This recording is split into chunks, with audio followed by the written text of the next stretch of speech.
Hello everybody, this is Tyler here with Candlelit Crime Scene. I've got another tutorial, this time with FL Studio 11, and we'll be covering very basic things in FL Studio 11, but I'll try to cover some of the questions I've seen asked in my other basic tutorial. First, I'll go ahead and show you exactly what we'll be creating in the end, and quickly go through Create It, explain what I'm doing, and how you can create the same effect. Alright, here it goes.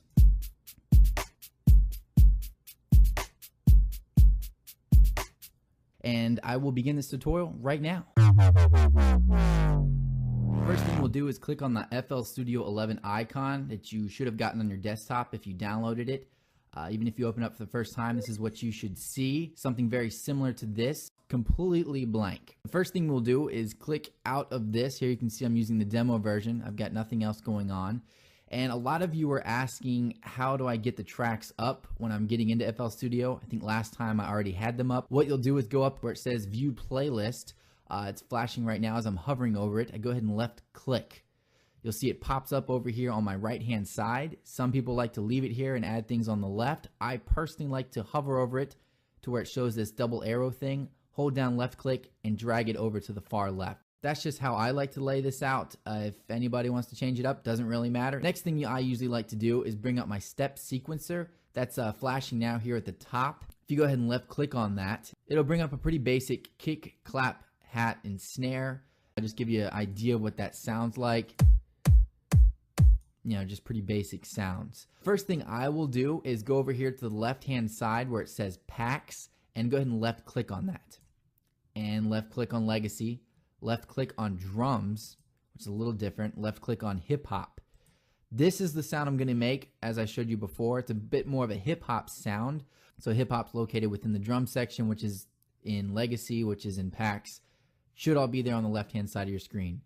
The first thing I like to do is left click on the hip kick and hold that down. Hold the left click button down as you're dragging over it. You'll see it does the same thing FL Studio 10 did.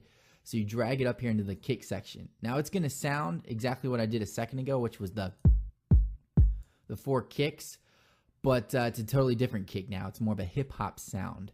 So I'll go ahead and add the kick. I will go ahead and add the snare here. I want the hip snare, not the basic snare that came with it.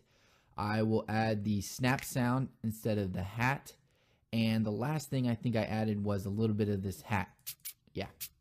So we'll go ahead and add that all in there. So hip kick, hip hat, hip snap, and hip snare. So the next thing I'll go ahead and do is set up the same pattern sequence that I used when displaying what I was going to do in this tutorial. Go ahead and right click to delete lit buttons and left click to add them back. I'm going to go ahead and right click to delete these other two and set up the same beat that I had for the kick. And if I want to see what that sounds like right now, I go up here to the play button, which is located towards the top. I'll go ahead and left click that. The next thing I'll go ahead and do is add that snap that I had on there here, and that was pretty much it. I also had the snare, so I'll go ahead and left click to add the snap and the snare.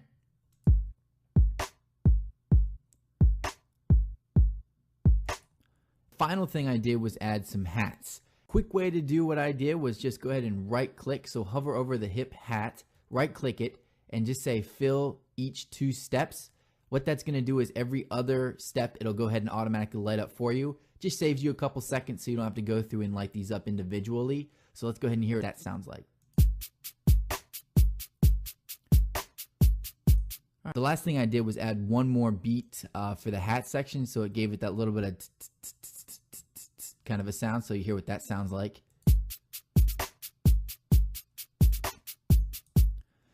And one question I did see pretty frequently was how to speed up and slow down a song.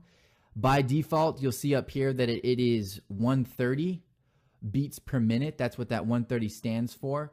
For this particular tutorial, I slowed it down to 120 intentionally. There are 2 ways to do that. One is to use your scroll wheel with your mouse hovered over it. If you'll notice, there is an up and down arrow key when you do hover over the 130. So if I use the scroll down, it'll slowly go down. Or if I scroll up, it'll go back up. For this particular beat, we'll go ahead and bring it from 130 and just scroll down to about 120. And you'll see that just slows it down a little bit. I'll actually do it in real time. You can hear what it sounds like. So it's at 130 now. I'll go ahead and click play. I'm gonna go ahead and slow it down. You see what that does? Another thing to do is if you want to hold down the left click, you can speed up pretty quick. A lot of trance songs are about 160.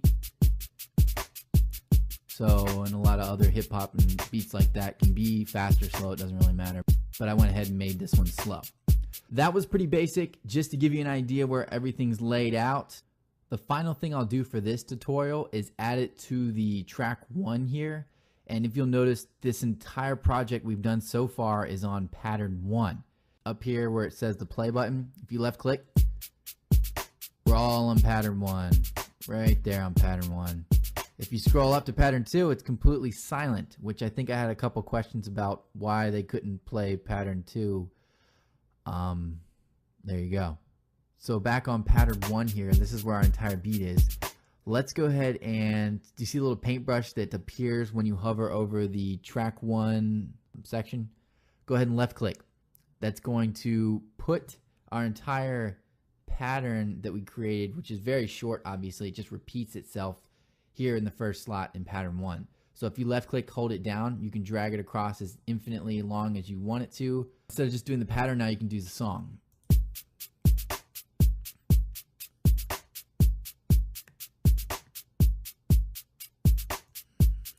So that's pretty much it for this tutorial. The next tutorial, I'll actually build upon this and kind of add a bass line to it.